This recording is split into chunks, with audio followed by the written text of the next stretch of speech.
오늘 같이 은혜 받을 말씀은 창세기 12장 1절부터 9절 말씀이 되겠습니다. 저와 여러분들이 한 절씩 돌아가며 교독하겠습니다. 여호와께서 아브라함에게 이르시되 너는 너의 고향과 친척과 아버지의 집을 떠나 내가 내게 보여줄 땅으로 가라. 내가 너로 큰 민족을 이루고 내게 복을 주어 내 이름을 창대하게 하리니 너는 복이 될지라. 너를 축복하는 자에게는 내가 복을 내리고 너를 저주하는 자에게는 내가 저주하리니 땅의 모든 족속이 너로 말미암아 복을 얻을 것이라 하신지라. 이에 아브람이 여호와의 말씀을 따라갔고 롯도 그와 함께 갔으며 아브람이 하란을 떠날 때에 75세였더라. 아브라함이 그의 아내 사레와 조카 롯과 하란에서 모은 모든 소유와 얻은 사람들을 이끌고 가나안 땅으로 가려고 떠나서 마침내 가나안 땅에 들어갔더라. 아브람이 그 땅을 지나 세겜 땅 모래 상수리 나무에 이르니 그때 가나안 사람이 그 땅에 거주하였더라. 여호와께서 아브라함에게 나타나 이르시되 내가 이 땅을 내 자손에게 주리라 하신지라. 자기에게 나타나신 여호와께 그가 그곳에서 제단을 쌓고 거기서 베델 동쪽 산으로 옮겨 장막을 치니 서쪽은 베델이요 동쪽은 아이라. 그가 그곳에서 여호와께 제단을 쌓고 여호와의 이름을 부르더니 9절 점점 남방으로 옮겨갔더라. 아멘. 아담과 하와가 하나님의 말씀을 떠나서 죄를 지었죠. 그렇게 타락한 이후로 이 세상은 눈덩이처럼 죄악이 불어났습니다. 점점 더 깊은 죄악의 수렁으로 빠져들어가고 있었습니다. 소망이라고는 눈을 씻고 찾아도 찾아볼 수 없을 세상으로 변해가고 있었고, 힘을 숭배하고 자기를 중심으로 자기를 드러내기 위해서 세상을 살아가는 사람들로 가득했습니다. 하나님을 믿고 하나님의 이름을 부르는 사람은 그 어디를 보아도 찾아볼 수가 없었습니다.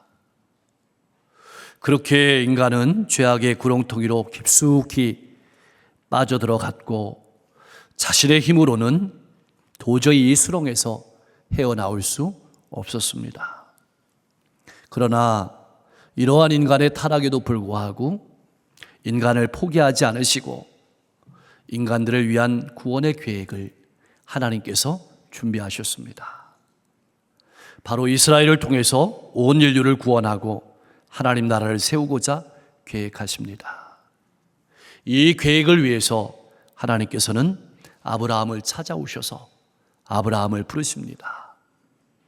우리를 찾아오셔서 하나님 나라로 초청하시는 것입니다. 사랑하는 성도 여러분, 우리가 주목해야 될 중요한 사실이 있습니다. 역사는 사람이 써내려가는 사람의 이야기가 아니라 하나님께서 써내려가시는 하나님의 이야기라는 사실입니다. 인간이 만들어가는 것처럼 보이는 혼돈의 세상 속에 우리가 살고 있지만 여전히 하나님께서 일하고 계십니다. 신앙인은 어떤 상황 속에서도 하나님께서 일하심을 볼 수 있어야 하고 하나님 나라를 발견할 수 있어야 합니다. 하나님께서 펼쳐가시는 새로운 구원의 역사는 아브라함을 불러내시는 일로 시작합니다. 그것은 우리를 불러내시는 일로 시작한다는 말이기도 합니다. 이 시간 우리를 찾아오셔서 부르시는 하나님의 음성을 들으실 수 있기를 주님의 이름으로 간절히 소망합니다. 주의 깊게 보면 갈대아 우르에서 가나안 땅으로 향하여 떠난 사람은 아브라함의 아버지 데라였습니다. 그는 아들 아브라함과 손자 롯과 그리고 며느리 사레를 데리고 가나안 땅으로 가고자 하여 길을 떠났습니다.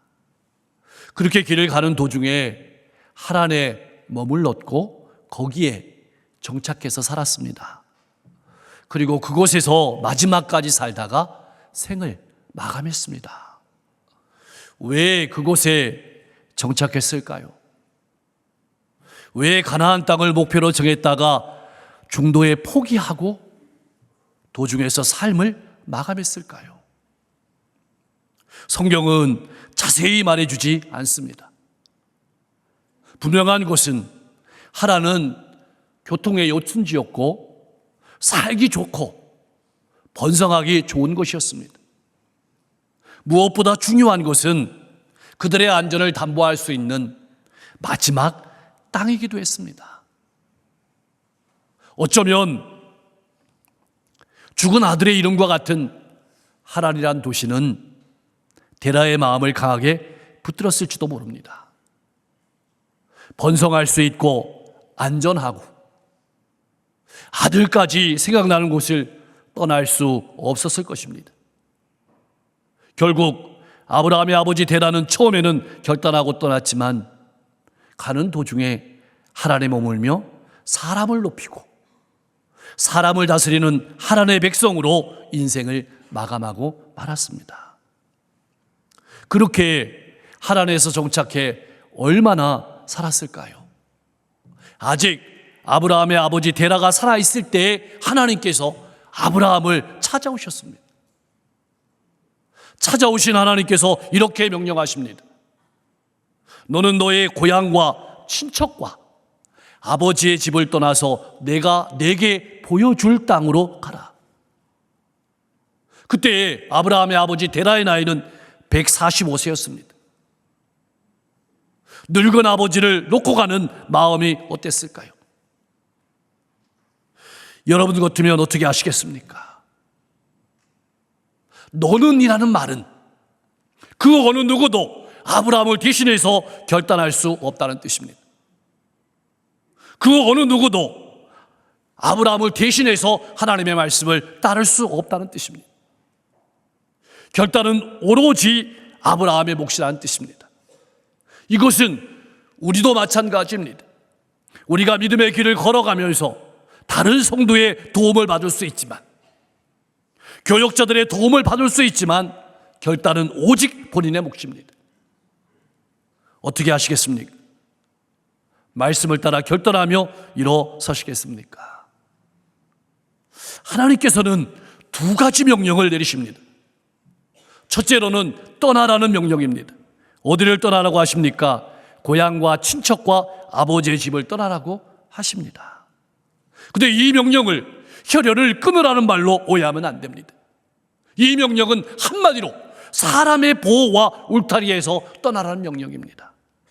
내가 주인이 되어 내가 책임지는 나라를 떠나서 하나님께서 주인이 되시고 하나님이 지키시고 하나님이 인도하시는 하나님 나라로 들어가라는 명령입니다.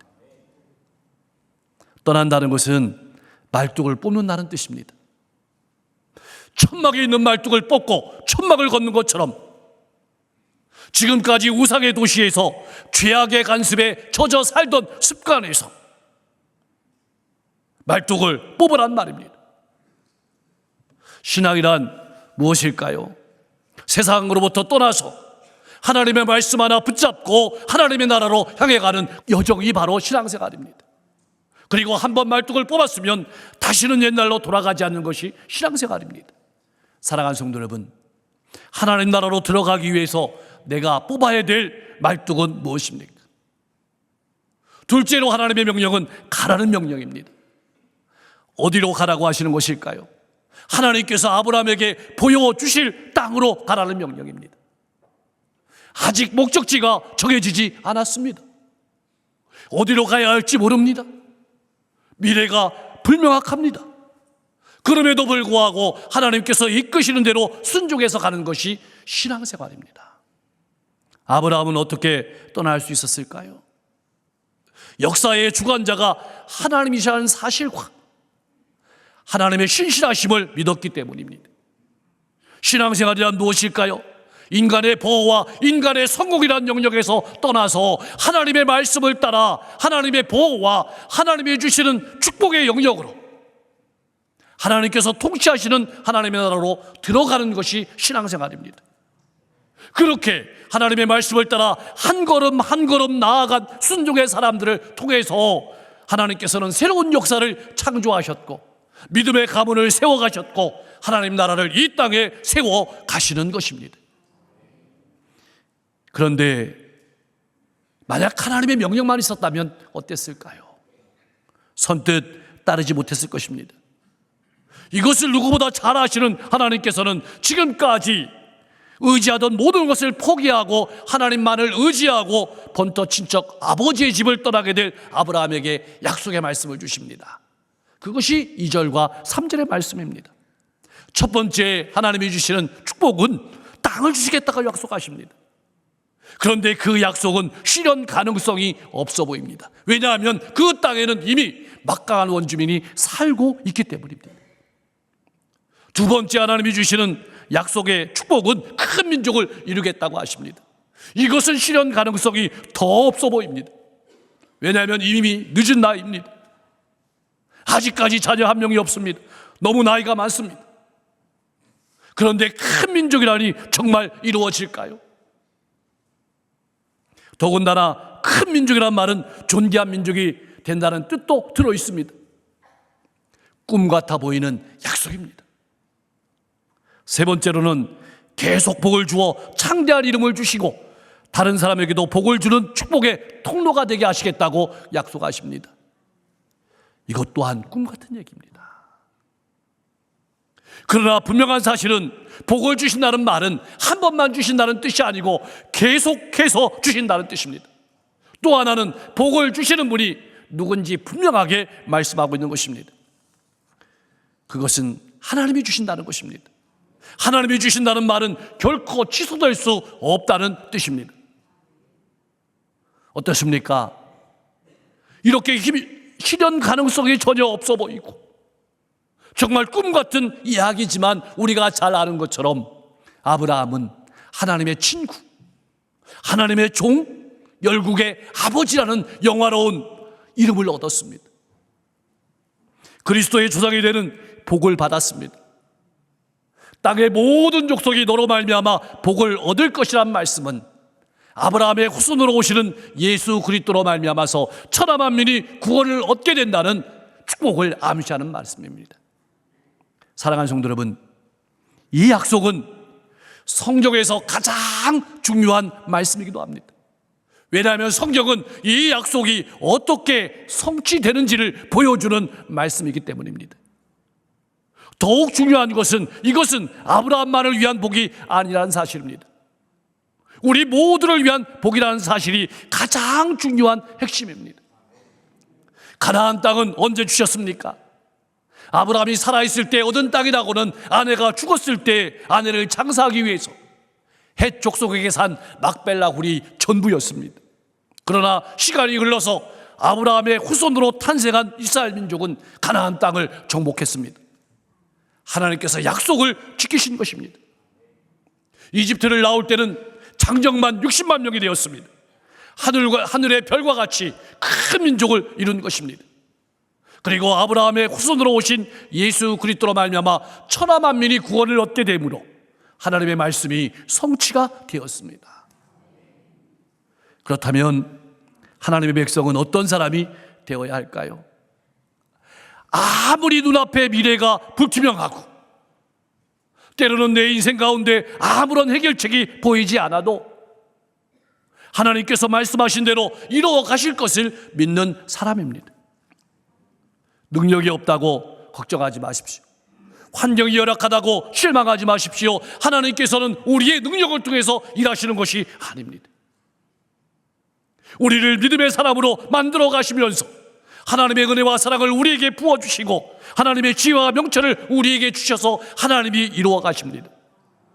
그러므로 우리가 보아야 될 것은 우리의 자격이나 능력이 아니라 우리를 부르신 하나님이십니다. 우리가 들어야 될 것은 세상의 소리가 아니라 하나님의 말씀입니다. 우리가 붙들어야 될 것은 하나님의 약속입니다. 그것이 바로 믿음의 삶입니다. 하나님께서는 우상을 섬기고 나를 높이고 나를 드러내기 위해 살아가던 세상에서 하나님을 높이고 하나님을 나타내며 살아가는 하나님의 나라로 아브라함과 그의 가족들을 초청하시는 것입니다. 마찬가지입니다. 우리를 사람만 높이는 이 세상에서 하나님만 높이는 하나님의 나라로 부르시는 말씀이 본문 말씀의 핵심입니다. 하나님께서 우리를 부르신 가장 중요한 핵심적인 약속이 바로 이번 주 성경 암송 구절입니다. 복의 근원이 되는 것입니다.